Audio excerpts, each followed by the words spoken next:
పేద ప్రజలే దేవుళ్ళు, సమాజమే దేవాలయం అనే ట్యాగ్ లైన్ తోటి పూజ్యుడు ఎన్టీ రామారావు గారు 82 మార్చి 29వ తారీఖు స్థాపించినటువంటి తెలుగుదేశం పార్టీ ప్రాంతీయ పార్టీ అయినప్పటికీ ఆంధ్రప్రదేశ్ రాష్ట్ర రాజకీయాల్లోనే ఒక వినూత్నమైనటువంటి మార్పు కాకుండా భారతదేశ రాజకీయాల్లో కూడా తెలుగుదేశం పార్టీకి ఒక గౌరవాన్ని ప్రతిష్టని ప్రపంచవ్యాప్తంగా తెలుగువాడి యొక్క ప్రాశస్త్యాన్ని, కీర్తిని, ప్రతిష్టని ఇనుమడుపు చేసినటువంటి మహానుభావుడి యొక్క సృష్టి తెలుగుదేశం పార్టీ అని చెప్పి మీకు ఈ సందర్భంగా మనం చేస్తున్నాం. ఆయన గారు ప్రవేశపెట్టినటువంటి సంక్షేమ రాజ్యం ఆనాడు ఆంధ్రదేశంలో ప్రారంభిస్తే ఈనాడు భారతదేశంలో ఉన్నటువంటి అన్ని రాజకీయ పార్టీలు కూడా ఎన్టీ రామారావు గారి సంక్షేమ సూత్రాన్ని కాదని పరిపాలించేటటువంటి శక్తి గాని, ఆ యొక్క దమ్ము గాని, ధైర్యం గాని ఏ పార్టీకి, ఏ ప్రభుత్వానికి లేకుండా పోయింది అని చెప్తున్నారు.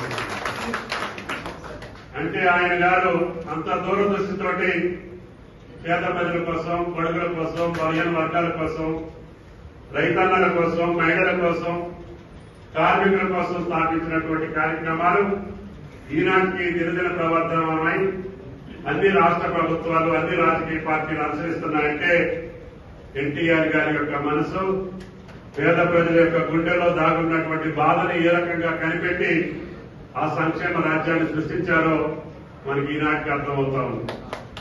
కాబట్టి దయచేసి ఆయన సంక్షేమ రాజ్యాన్ని ఏ పార్టీలో ఉన్నా, ఏ ప్రభుత్వంలో ఉన్నా మనసులో పెట్టుకొని ఆ సూత్రాలకు అనుగుణంగానే ముందుకెళ్తానని చెప్పి పాల్సాని గారు చెప్పినటువంటి మాటలన్నీ కూడా అక్షర సత్యం. ఇది మొట్టమొదటి తెలుగుదేశం పార్టీ ఆఫీసు ఉమ్మడి రాష్ట్రంలో. అందుకని ఆ రోజున అధ్యక్షుడిగా ఉన్నటువంటి బాబు గారికి 100 సంశయాలు, 100 ఆలోచనలు, 100 భయాలు. తీసుకుందామా ప్రభుత్వం ఉందంటే వద్దొద్దు, ఎవరైనా ఏమైనా అనుకుంటారేమో, లీజుకు తీసుకోండి, అద్దెకు తీసుకోండి అని చెప్పి మాకు ఆ రోజు ఇచ్చారు. అయితే కోరపాటి గారు అడిగారు, దీన్ని రెగ్యులరైజ్ చేసే బాధ్యత వైఎస్ బాలసాని గారి ద్వారా నేను తీసుకుంటానని చెప్పి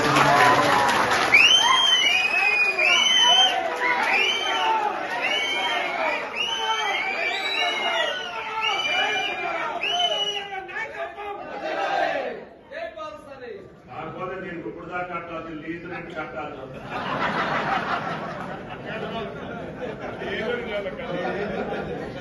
థ్యాంక్ యూ.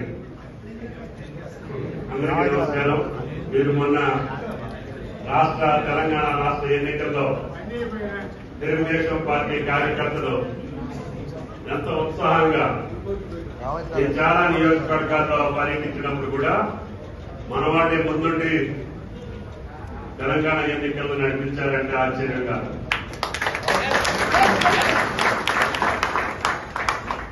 ఈ పార్టీ పునాదులు, కార్యకర్తల యొక్క బలం, వారి యొక్క నిబద్ధత ఎంత గొప్పదంటే మొన్న నేను వేరే పార్టీలో ఉండి పోటీ చేస్తే, మీరు వేరే పార్టీకి సపోర్ట్ చేస్తే ఒకే సీట్ వచ్చింది. మళ్ళీ నేను ఉన్నటువంటి పార్టీకి మీరు చేస్తే ఇప్పుడు ఆమె ఒకే సీట్ వచ్చింది. అంటే అంత గమ్మత్తైన, అంత బలమైన, అంత నిబద్ధత కలిగినటువంటి తెలుగుదేశం పార్టీ కార్యకర్తల్ని ఎవరు మర్చిపోవడానికి అవకాశం లేదు. ఎందుకంటే మొట్టమొదటి కార్యకర్తగా నాకు ఆ గౌరవాన్ని దక్కించిన మీ అందరికీ ధన్యవాదాలు తెలియజేస్తా. భవిష్యత్తులో మీరందరూ ఆనందంగా ఉంటారని, తెలుగుదేశం పార్టీ కార్యకర్తలు సంతోషంగా ఉండేటటువంటి అవకాశాలు మీరు తీసుకోవాలని మిమ్మల్ని అందరినీ ప్రార్థిస్తూ, మొన్న ఎన్నికల్లో కాంగ్రెస్ పార్టీకి సహకరించిన మీ అందరికీ ధన్యవాదాలు తెలియజేయాలని, కోరపాటి గారు కానీ, హరీష్ గారు కానీ మీరందరూ ఆ రోజు నన్ను పిలిపించి నేను సంపూర్ణ సహకారం ఇస్తామని చెప్పాను. అంత పెద్ద మనసులోకి మీరు ఇచ్చినటువంటి సహకారానికి ఎప్పుడు కూడా మీకు రుణపడి ఉంటానని చెప్పి కూడా విజ్ఞప్తి చేస్తూ,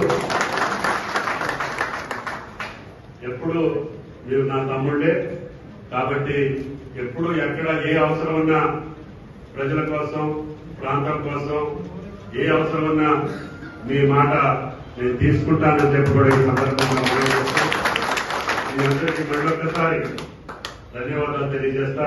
మరిన్ని వీడియోస్ కోసం ఛానల్ ని సబ్స్క్రైబ్ చేయండి. లేటెస్ట్ అప్డేట్స్ కోసం వాట్సాప్ ఛానల్ ని ఫాలో చేయండి. అండ్ లింక్ డిస్క్రిప్షన్ లో ఉంది.